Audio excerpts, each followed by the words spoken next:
When I respond to people thinking that I'm in danger of getting sued by this insurance agency, well, for one thing, I've got all the proof that they shouldn't have denied the claim. I've got solid proof of that. And secondly, they put out multiple insurance policies on me, and my mail was forwarded without my consent. So those are federal post office box violations being done against me. And I was being charged for renter's insurance at my parents' house that I haven't lived at for well over 5 years, so that was kind of odd. But when I actually respond to these comments, and it has to do with, well, good, I guess maybe I'll have a lawyer or an attorney to deal with my defamation of character, because my story is bigger than George Floyd's story, because I was almost killed on an unwarranted welfare check when I wasn't suicidal or going to hurt anybody. I was just too sick with chronic Lyme and mold mycotoxins to even sit up in a chair, and I was almost killed on the highway because of that, and unlawfully incarcerated for 90 days. And the article, which the public defender and prosecutor agreed the newspaper should not have put in there in the first place, should have taken out, and should have removed the tags with my name on it. Well, that's caused measurable defamation of character, and now it's measurable with our state government, as I'm somebody that used to get jobs immediately, and I would get phone calls and interviews on any job I applied for, and as soon as I walked in for the job, with my little black dress suit on, I would get any job that I interviewed for. And now I can't even get them to call me back. Well, the ones that won't call me back, I kind of wonder if they've gotten nefarious connections themselves. Because the word has definitely gotten out as to what I have exposed concerning trafficking. And innocent people don't deserve to die. They don't deserve to have their lives destroyed and ruined. They don't deserve to be defamed by a local newspaper so that the editors can sell newspapers. We don't deserve to be defamed. My story is bigger than George Floyd's, and it will be told. And it's for a better tomorrow. I'm beyond reasonably prudent, and I've been observed and surveilled, as you all know. But it kind of makes it really a lot more obvious as to what parties are behind the hacking of my devices. And, may your IP addresses be tracked and traced. May your burner phones be found.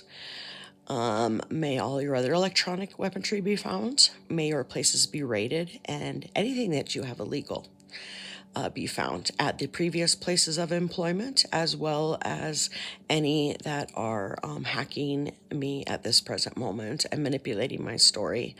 Manipulation of my story, highlighting what serves you, and hiding what actually reveals the truth of things and is proof concerning the violations done against me. Well, that's called black magic witchcraft. And black magic witchcraft is a crime, and it is punishable by law, and it is, and will be represented by a tort case attorney, which, by the way, I got that referral, and somehow all my text messages went missing, and that was in 2019, 2020.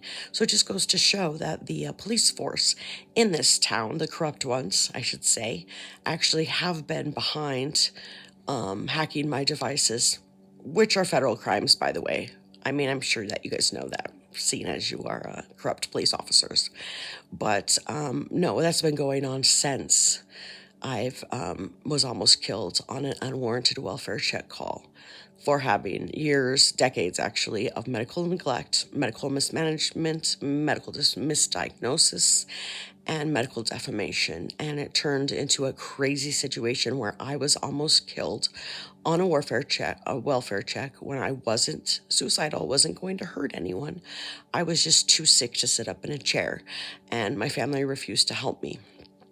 And my dad, particularly, is the one that exposed me to the biotoxin exposures that Lyme disease came from, and also forced me to go on a Nicaraguan missionary trip where I got sicker.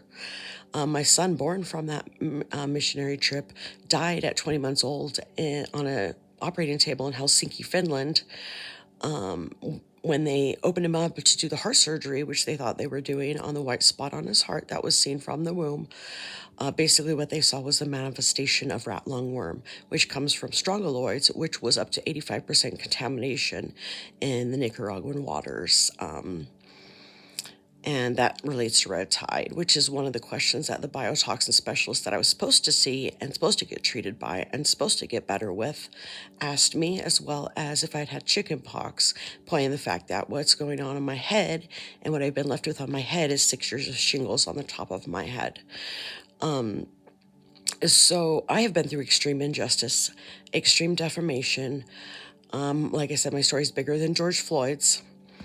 So, yeah, having an upright judge, they are definitely going to, see what's really going on here and who really is the victim of things here. And not only that, but there are private federal investigators on my side that are actually tallying the crimes that are being done against me. So, yeah, there's plenty of proof in my favor. And it's a really sad situation. It's really sad when families act this way. When a father calls himself a minister of the gospel and a Christian, but like he actually puts his own daughter through this stuff and refuses to protect and save her life and help her to be relieved of the torturous shingles infection on the top of her head that she's been left with. So this is a really sad situation. It's really sad to me that people are so unsupportive of one another. But yeah, the fact that I had a double